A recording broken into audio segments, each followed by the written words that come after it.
Starting your investment journey can be tricky. According to the Deloitte 2020 Millennial Survey, while many are financially prudent and literate, around 75% are often worried about their finances. Millennials might be in two minds about how much to invest, how often to invest, and where to invest. We simplify it for you. Number 1. Start small but early. Don't underestimate the power of compounding. It is advisable to start saving from your first paycheck. A small amount of rupees 1,000 invested per month from the age of 23 can snowball to rupees 83 lakh at 12% annualized returns. Number 2. Invest regularly. Creating wealth for future calls for consistency.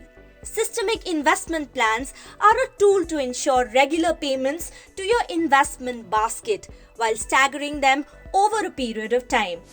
It is a misconception that a huge amount of money is required regularly for investment. You can even start with an initial monthly SIP of Rs 500.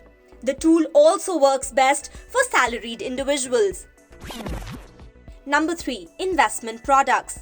Investment products are chosen according to an individual's financial goal and risk appetite. In the beginning, start with only diversified mutual funds. SIPs invest in various mutual fund schemes. It is best to avoid complex investment options like cryptocurrencies and direct investment into stock and derivative market. Bonds generally are less risky, but mutual funds offer the optimum mix of packaged investments. Number 4. Income, spending and investment. Most of us in our 20s feel it is tough to set aside money for investments.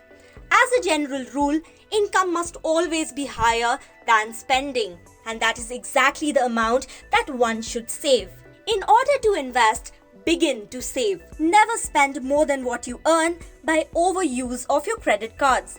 Experts strongly advise controlling expenses. This can be done by splitting your expenses into unavoidable expenses like rent or student loan and voluntary expenses like entertainment. When first-time employees open their salary accounts with banks, they are also often persuaded to take credit cards. Avoid rolling over your credit card debt.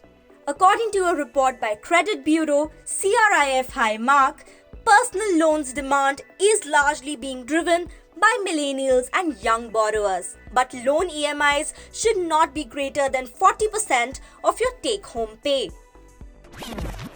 Number 5. Investment goals and emergency corpus. Investment is linked with tax savings.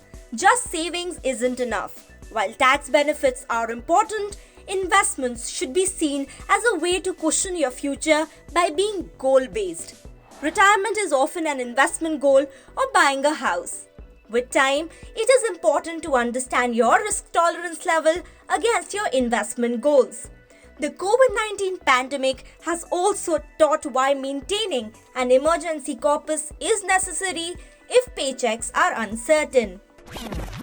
Number 6. Review investments. Surveys tell us that millennials and Gen Z are using mobile banking apps the most. It makes review simple.